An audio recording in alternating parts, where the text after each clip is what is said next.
नीट जाणतोय मुलं. इंद्राने फेकलेल्या वज्राला ज्यांनी आपल्या पंखातील एका पिसाला प्रतिकार केला होता, त्यापासून सुपर्ण्या स्वप्नाचे पात्र ठरले. वैन देह धरून आपल्या उच्च आणि पवित्र चरणी हस्तिनापुर सम्राट अजमीर आपली माथा झुकवून आशीर्वाद द्या. यशस्वी भव. आपला आशीर्वाद मिळाला, मन माझं समाधानी झालं. पण समाधानी मन काही क्षणापुरताच समाधानी राहिलं. पण आपण येऊन सावधाने शब्द उद्गारावे आणि आम्हाला ललकारावं. आपला उद्देश आणि आपली भूमिका स्पष्ट होईल का? एकच आम्ही काय आहोत हे स्पष्ट करण्यापेक्षा तुम्ही जाणतात आणि कदाचित माझ्या जवळूनच जर का तुम्हाला ऐकायचं असेल तर ऐका. तुम्ही राजसिंहासनावर बसलात त्याच्या पूर्वी एक राजकर्ता होऊन गेला. निश्चितच त्या राजकर्त्याला कुणी बसविलं होतं राजसिंहासनावर? रामचंद्राने. माझ्या देवान. मग त्याच देवाच्या वतीनं आज तुमच्या समोर उभा राहिलाय वैरिया भावाने. म्हणजे मनात दृढ निर्धार वैरत्वाचा धरूनच तुम्ही माझ्यापर्यंत आला. साहजिक. मला तुमच्या मुखातून ऐकायचं आहे. काय? हस्तिनापूर हे आमचं होतं. सोमेश्वर राजापासून हस्तिनापूरच्या राजसिंहासनी सोमवंशातील वंशगत राजा म्हणून अधिष्ठित होत होता. पण आमचे पूर्वज म्हणजे नगराजे हे स्वर्ग साम्राज्यावर ज्यावेळी आक्रमण करण्यासाठी गेले, त्यावेळी प्रभू रामचंद्रांनी जो अश्वमेध यज्ञ केला होता, त्या अश्वमेध यज्ञाचा अश्व हा आमच्या राज्यातून गेला. आणि त्यायोगे जर ते म्हणत असतील की हस्तिनापूरची भूमी त्यांची झाली, तर मला तुमच्या मुखातून ऐकायचं आहे, हस्तिनापूरच्या भूमीवर सुसेनाला त्यांनी राजा म्हणून बसविलं हे आधी योग्य होतं का? त्या पलीकडे जाऊन मी तुम्हाला विचारतोय, काय? जर राज्याचा राजा हा जिवंत आहे, त्याच्याबरोबर युद्ध करून कोणत्याही प्रकारे राजाला जर अंकित केलेलं नसेल, तर मानवांच्या साम्राज्यात एका वानराला राजा करणं हे योग्य होतं का? योग्यच होत. स्पष्टीकरण करू शकाल? त्यासाठी मी तुम्हाला सांगतोय. कारण प्रभू रामचंद्रांचा अश्व ज्या राज्यातून गेला तिथं अधिकार प्रभूचा ठरला जातो. साहजिकच मग त्या अधिकारानं हस्तिनापूरचं राज्य हे कुणाचं ठरलं? प्रभू रामचंद्रांचं ना. मग तिच्यासाठी त्या सर्वस्वी अधिकार प्रभू रामचंद्राचे होते. तिथं राजकर्ता कुणी नाहीये. ज्या राजकर्त्याला आपण नसताना म्हणजे आपल्या गैरहजेरी आपल्या राजसिंहासनावर शास्ता ठेवण्या व्यतिरिक्त तो युद्धासाठी जातो. मग रिक्त असलेला आसन हे प्रभू रामचंद्रानं भरून काढलं. या दोष नको देऊस. मी त्यांना दोष दिलेला नाही. मग मी काय मुद्दा उपस्थित केला काय? की राजगादीवर आमच्या शासक न बघा तुमच्या म्हणण्यानुसार चालूया. सोमवंशाचे वंशज हे स्वर्ग साम्राज्य अंकित करण्यासाठी स्वर्गाच्या दिशेने वाटचाल करत होते. पण राज्यात अष्टप्रधान मंडळ होतं. राज्याची व्यवस्था सांभाळणारे प्रधानमंत्री महोदय होते. मग असं असताना एका वानराला मानवांचा राजा बनविणं ही कृती माझ्या मनाला रुचण्यासारखी नाही. राघवानी त्यांना राजा केलं, ठीक, मान्य करूया. तुम्ही तुमच्या बुद्धिमत्तेप्रमाणे किंवा तुमच्या विचार प्रणालीनुसार चाललात. मग याची सूचना राजे नल यांना देणं इष्ट नव्हतं का? ज्यावेळी राजकर्ते म्हणून त्यांना घोषित केलं, जबाबदारी कुणाची होती? ते सैन्य होतं तुमचं. तुमच्या राज्यात मंत्री महोदय होतेच ना. मग त्यांनी नल राजकर्ते यांना का जाणीव दिली नव्हती? जाणीव दिली नव्हती अशातला भाग नाही. मग जाणीव देऊन जाणीवेचा संदेश ज्यावेळी आमच्यापर्यंत पोहोचला, त्यावेळी आम्ही आमची मायभूमी म्हणजे आमचं हस्तिनापुर आमचं आम्हाला मिळवण्यासाठी पुन्हा आम्ही आक्रमण केलं. आक्रमण सुसेनावर केलं आणि आमचं हस्तिनापुर पुनश्च आम्ही मिळवलं. वाद जर इथं थांबतोय तर पुन्हा तुम्ही आक्रमण का करतात? कारण हस्तिनापुर आमचं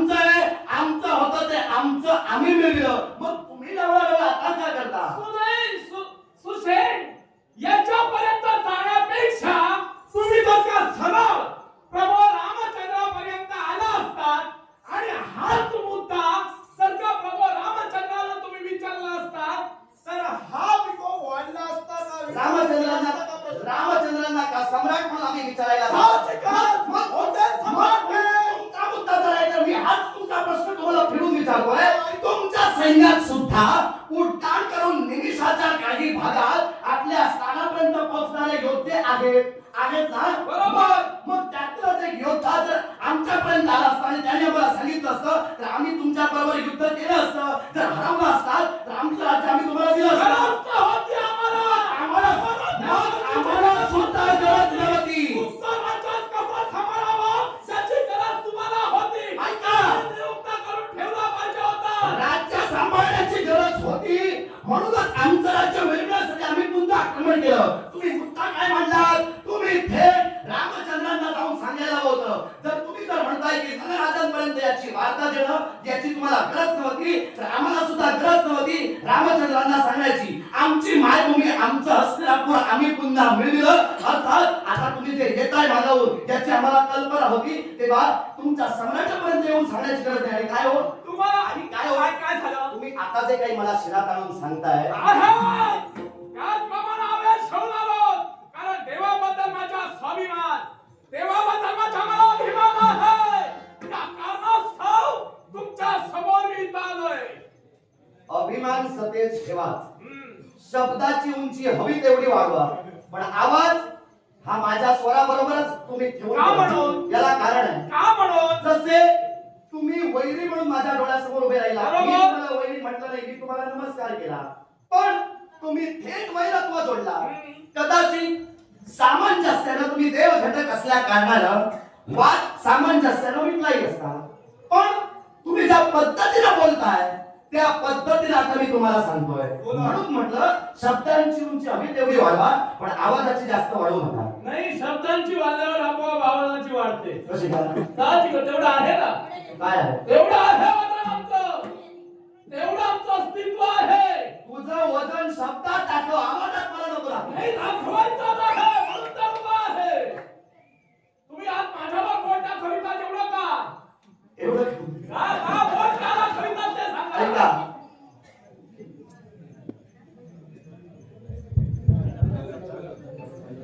मी तुमच्यावर बोट दाखवतो याला कारण आहे. कारण एकंदरीत तुमच्या बोलण्यावर मला समजलं इतरांच्या संसारात इतरांच्या वैयक्तिक जीवनात चढावड करण्याची तुम्हाला काय सवयच लागून गेलेली आहे की काय? काय झालं म्हणजे? कुणाच्या संसाराला मी ढवळाढवळ केली? ऐका सांगतो. बोला. आमचं हस्तिनापूर आम्ही आता सुखा समाधानाला सांभाळतोय. मग असं असताना रामसेनेच्या वतीनं येऊन आमच्याशी तुम्ही वैरत्व जोडताय. या आधी सुद्धा हेच तुम्ही केला. कारण देवराज देवेंद्र आपलं सिंहासन आपली राजधानी सुखा समाधानाला सांभाळत होते. तुम्ही गेलात आणि देवतांची त्रेधा उडविला. त्यांना त्यांच्या आसनापासून डळमळीत केला. म्हणजे एखादे राजकर्ते जर आपलं राज्य सुखा समाधानाला सांभाळत असतील तर ते काय तुमच्याला भगवत नाही की काय? जबाबदार मी नव्हतो. मग कोण होता? आम्ही स्वर्गावर स्वारी केली याला जबाबदार आम्ही नव्हतो तर देवतांचे अधिपती देवेंद्र महाराज होते. कसे काय? कारण त्यांच्या जीवनातील मागील इतिहास आठवा. तुम्हीच सांगा. नाही म्हणते तुम्हाला नाही जाई ना. मग मी सांगू की नाही, तुम्ही? आम्हाला प्रश्न विचारलात ना. हा. मग तुम्हीच सांगा म्हणता. तुम्ही काय सांगितलं? मागील इतिहास तुम्ही आठवा. मग मी आठवून मीच तुम्हाला सांगू की मागील इतिहास जो काय तुम्ही सांगताय तुमच्या मुद्द्याला अनुसरून तो तुम्हीच सांगणार आहात? नाही, मुद्द्याला अनुसरून मी बोलणारच आहे. मग मागील इतिहास जो काय तो तुमचा तुम्ही सांगा. त्यावर माझं काय तुम्हाला शिस्तीत सांगतो. म्हणजे शिस्तीत तर मी बोलणार आहे. बोला. ऐका मग. कारण मागील इतिहास कुठला असेल तर विश्वस्थैर्य राखावं याच्यासाठी देव देवता सारे प्रयत्नवादी बनत होते. त्या क्षणी वालखिल्य ऋषी त्याचप्रमाणे प्रयत्नवादी होते. मार्गाने जात असतेवेळी गायीच्या खुरात साचलेलं पाणी यात स्नान करत होते. हेच कृत्य ही कृती देवतांचे अधिपती म्हणजे ताम्रेश महाराज यांनी ती पाहिली आणि कुचेश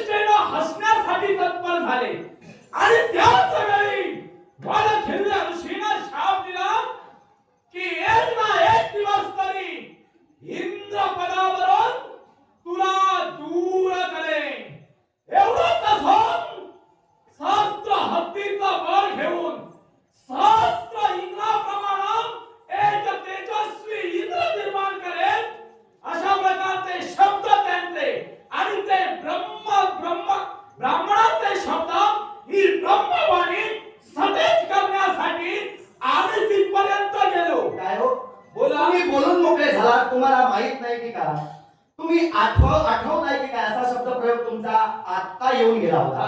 मग मला आता तुमच्या मुखातून ऐकायचं आहे, देवराज देवेंद्रावर तुमचं जे आक्रमण झालं होतं ते बालखिल्य ऋषींना देवराज देवेंद्र हसले म्हणूनच झालं होतं की त्यामागे अजून काही कारण होतं? हेतू होता, काही महत्वाचं कारण होतं. हेतू पुढे करा. हेतू पुढंच करणार आहे, कारण ते पुढं झालं त्यामुळे मी तिथं गेलो. आणि ते कारण काय असेल तर स्वर्गावर गेलो, ते सावत्र मातेच्या इच्छेसाठी गेलो. आता जागेवर आला. जागा सोडणार नाही. ऐका, तुम्ही बालखिल्य ऋषींचं प्रकरण सांगलात आणि थांबला, हा. तेव्हाच मी ओळखून चुकलो महत्वाचा मुद्दा तुम्ही ठेवताय आणि म्हणूनच तो मुद्दा मी उपस्थित केला. आता तुम्ही जर बोलला असाल तर माझा प्रश्न तुम्हाला. बोला. बालखिल्य ऋषी हे गोखुरात जे पाणी साठलं होतं ते पाणी पवित्र आहे म्हणून त्यात स्नान करत होते. त्यावेळी देवराज देवेंद्रांना त्यांची ती कृती हास्यास्पद वाटली म्हणून ते त्यांच्यावर हसले. त्यावेळी त्यांनी सांगितलं की दुसरा इंद्र आम्ही निर्माण करू. तेव्हा दुसरा इंद्र म्हणजे खगेंद्र आपण छाती पुढे करून तुम्ही सांगितला, पण देवतांचे राजे इंद्रच आणि तुम्ही खगांचे राजे झालात म्हणून खगेंद्र तुम्हाला म्हटलं गेलं. पण तुमचा खरा स्वार्थ काय तर मातेला दास्यत्वातून मुक्त करण्यासाठी अमृत कुंभ आणण्याच्या उद्देशानं तुम्ही स्वर्गावर आक्रमण केला होता. बरोबर. अमृत कुंभ जर तुम्हाला हवा होता आणि मातेची जर दास्यत्वातून मुक्तता करायची होती तर तुमचे घरगुती वाद या वादात देवराज देवेंद्रांना का गुरफटलात? म्हणून मी तुम्हाला सांगितलं, एखादा राजा जर सुखानं राज्य करत असेल तर ते तुम्हाला पाहत नाही की काय?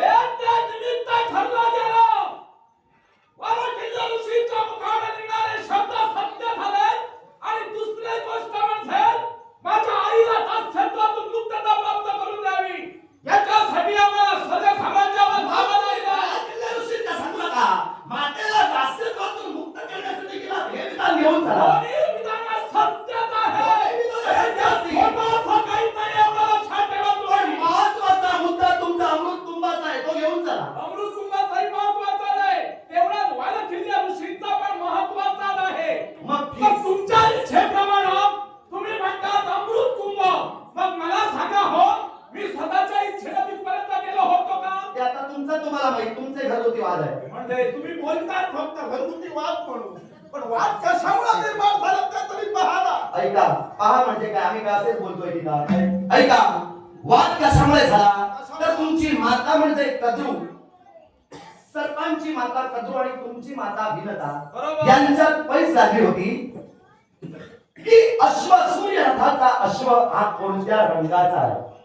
तेव्हा त्या पैसे तुमची माता हरली आणि त्या मातेला दास्यत्व कद्रू मातेचं स्वीकारावं लागलं आणि म्हणूनच देवतांची त्रेधा उडविण्यासाठी तुम्ही गेला. हे विधान बरोबर?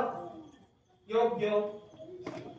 बरोबर आहे, बोला. मग मला मुद्दा महत्वाचा काय उपस्थित करायचा होता, तुम्ही तुमच्या मातेला दास्यत्वातून मुक्त करण्यासाठी म्हणजे कद्रू आणि भिन्नता यांच्यात लागलेली पैस म्हणजे तुमच्या घरगुती प्रकरणात तुम्ही देवराज देवेंद्रांना का दुर्फटलात, हा माझा मुद्दा अजून तुम्ही सोडवत नाही आहात. मुद्दा सोडवितोच आहे. बोला. कारण जिथपर्यंत आम्ही का गेलो, कसे गेलो हे आता तुम्हाला सांगतो.